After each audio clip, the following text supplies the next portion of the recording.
اس کے حکم پر چڑھو. دیکھا ہم نے, یہ ہے دین. یہ احساس دلاتا ہے کوئی ہم سے بڑا ہے جو ہمارے سارے پروگرام کینسل کر دیتا ہے اپنی مرضی. ہماری ساری عادتیں, ہماری ساری عقل خوں نکل جاتی ہے.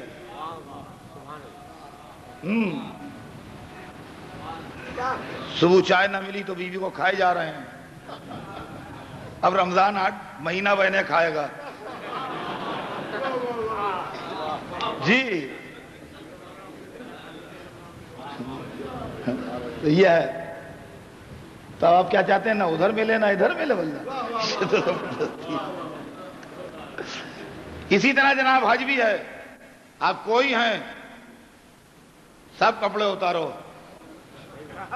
اینک اگر مجبوری والی لگی ہے کہ آنکھیں کمزور ہیں تو لگائے رہو, لیکن اگر وہ $700 والی لگی ہے سنہری, وہ اینک اتارنا پڑے گی. پوچھیے آپ علماء سے مسئلہ.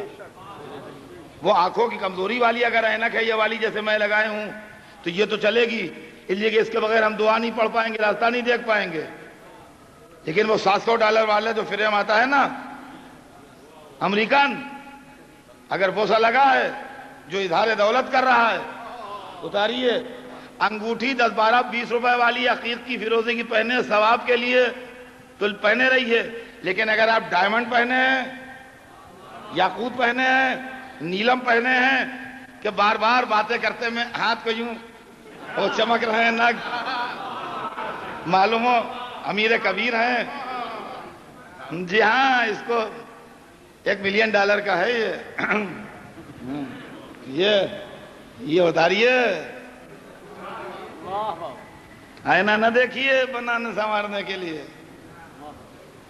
جی ابھی اور سر منڈے کا بھی دیکھے جائیے.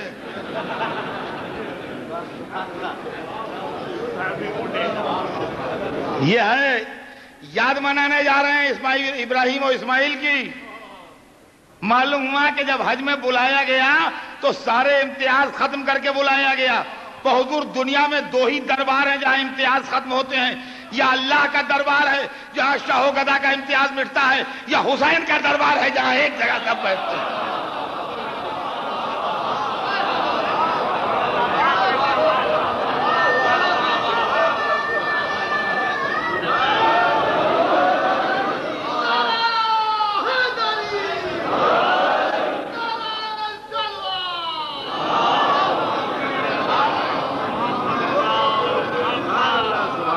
کہ دنیا دیکھے یہ دربار حسین جہاں بلا امتیاز لوگ بیٹھے ہیں. معلوم نہیں کون امیر ہے, کون غریب ہے, کون پڑھا لکھا ہے, کون کم پڑھا لکھا ہے, کس کی حیثیت کیا ہے, کون امپلائی ہے, کون امپلائر ہے, کچھ نہیں پتا ہے.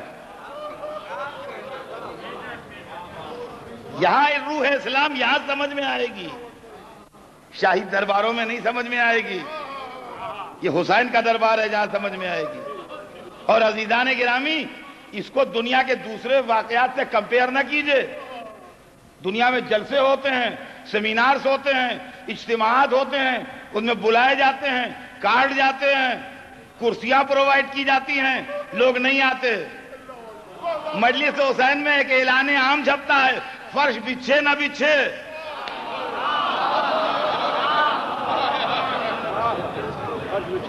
اگر مجمع زیادہ ہو گیا, منتظمین نے دریاں کم منگائیں, لوگ زمین پر بیٹھ جائیں گے اور جا کے شکوہ نہیں کریں گے, کل پھر آئیں گے.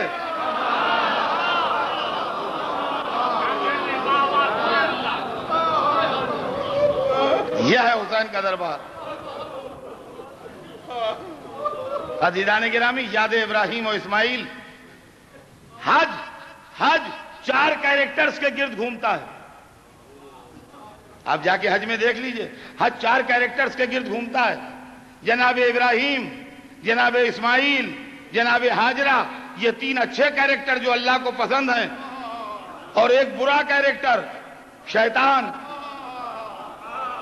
آپ حج میں بتائیے اس کے علاوہ ہے کیا؟ یاد ابراہیم میں مقام ابراہیم پر نماز پڑھو, یاد حاجرہ میں سعی کرو, یاد اسماعیل میں قربانی دو, اور شیطان سے نفرت کے لیے پتھر مارو. پتھر مارو, اب آپ سمجھیے کیا شیطان اتنا بے وقوف ہے کہ وہاں پتھر کھانے کے لیے بیٹھتا ہے آن کے؟ کہا نہیں وہ تو غائب ہو گیا، ابھی پتھر کسے مار رہے ہیں؟ یہ تو وہی مسئلہ ہے کہ سانپ نکل گیا لکیر پیٹا کرو۔ ان کا تم سمجھے نہیں اسلام کی تھیوری، جس کی تعظیم مقصود ہو اگر وہ نہ ملے تو کسی شے کو نسبت دے کے تعظیم کر لو، جس کی توہین مقصود ہو اگر وہ نہ ملے۔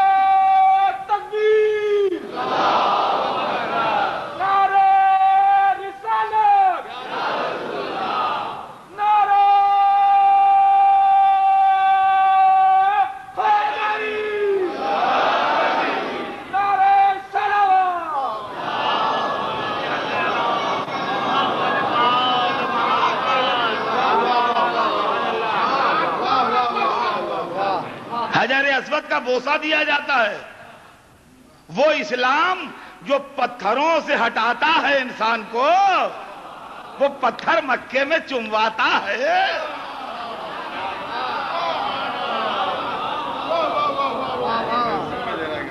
استسلام حجر اسود کا مطلب علماء سے پوچھئے کیا ہے؟ یعنی طواف ہو تو حجر اسود کا بوسہ بھی دو مکے میں۔ ایک پتھر ہے، ایک پتھر ہے، کالا پتھر، حجر اسود، حجر مانے پتھر، اسود مانے کالا۔ حجر اسود کا بوسہ دیجئے، اور وہاں وہ زبردست ریلا ہوتا ہے کہ سب کانٹیننٹ کے حاجیوں کے بس میں نہیں ہے۔ اور جائیے گا بھی نہ کبھی، میں نصیحت کر رہا ہوں آپ کو، خاص طور سے ابا فاٹی جو ہیں وہ تو ارادہ نہ کریں۔ وہاں سوڈانیوں بڑے تگڑے قوموں کا راج ہوتا ہے، جو جن کی ایوریج ہائٹ 7 فٹ کی ہوتی ہے، وہ وہاں پر راجدھانی ان کی ہے اس پوائنٹ پر، سمجھے آپ؟ ایوریج ہائٹ جن کی 7 فٹ ہوتی ہے وہ وہاں بوسہ لیتے ہیں مزے میں۔ خیر، لیکن ہم غریبوں کا بھی اللہ نے خیال کیا ہے، اس لیے کہ ہم سے چھوٹے چھوٹے بھی آتے ہیں، ملیشیا انڈونیشیا سے، ہاں جو حج کو جا چکے ہیں انہوں نے دیکھا ہوگا ہم سے چھوٹے چھوٹے بھی آتے ہیں، تو ان کا بھی مطلب اللہ سب کا ہے۔ اگر 7 فٹ والوں کا ہے تو 4 فٹ والے بھی تو اسی نے بنائے ہیں، تو اس کے لیے الٹرنیٹو رکھا ہے اسلام نے، کہا ہے حجر اسود کا بوسہ لو، اور اگر بھیڑ زیادہ ہو، تم کمزور ہو، تمہیں خطرہ محسوس ہوتا ہو، تم وہاں تک نہیں جا پاتے ہو، تو دیکھو ایسا کرو کہ ہاتھ سے بوسہ لے لیا کرو، اشارے سے چوم لیا کرو۔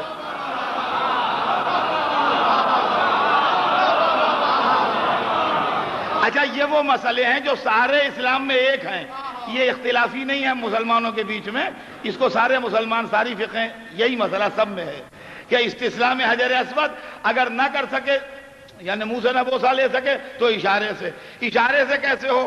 کیا وہ میں نے کل آپ کو سنایا تھا نا کہ بایاں شانہ تو ادھر ہے ہی ہے، جب آپ اس کے محاذات میں پہنچیے، یعنی اس کے سامنے آئیے، تو ہاتھ ادھر کیجئے حجر اسود کی طرف، ہاتھ ادھر کیجئے اس نیت سے کہ ہم حجر اسود کی طرف ہاتھ بڑھا رہے ہیں، اور جب ہاتھ ادھر ہو جائے تو اپنے ہی ہاتھ کی 3 انگلیاں چوم لیجئے۔ دیکھیے یہ شکل ہے، میری طرف دیکھیے، یہ شکل ہے، ادھر ہاتھ کیا تو چوما کیا؟ اپنے ہاتھ کی 3 انگلیاں۔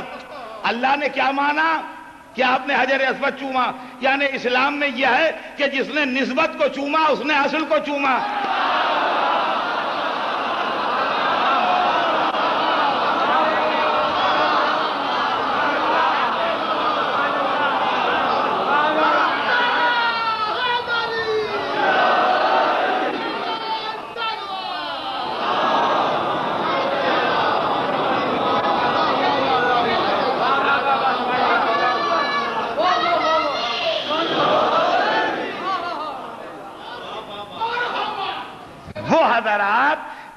علم کے بوسے کا فلسفہ ابھی سمجھ میں نہیں آیا ہے، وہ ذرا اس پوائنٹ پر غور کریں کہ ہم نے ہاتھ بڑھایا حجر اسود کی طرف تو ہمارے ہاتھ کو نسبت ہوئی اس مقدس پتھر کی طرف، پھر ہم نے اسی ہاتھ کو چوم لیا تو اللہ نے یہ مان لیا کہ ہم نے حجر اسود کو چوم لیا۔ غور کیا آپ نے؟ تو اگر اصل نہ ملے تو نقل کو چومیں۔ ہمارا دل چاہتا ہے کہ قربانی حسین کو بوسہ دیں، ہمارا دل چاہتا ہے کہ وفائے عباس کو چومیں۔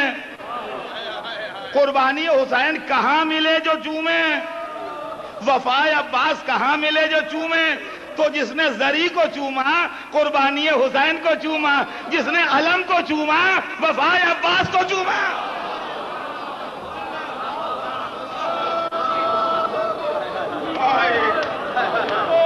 بات واضح ہوئی سرکار؟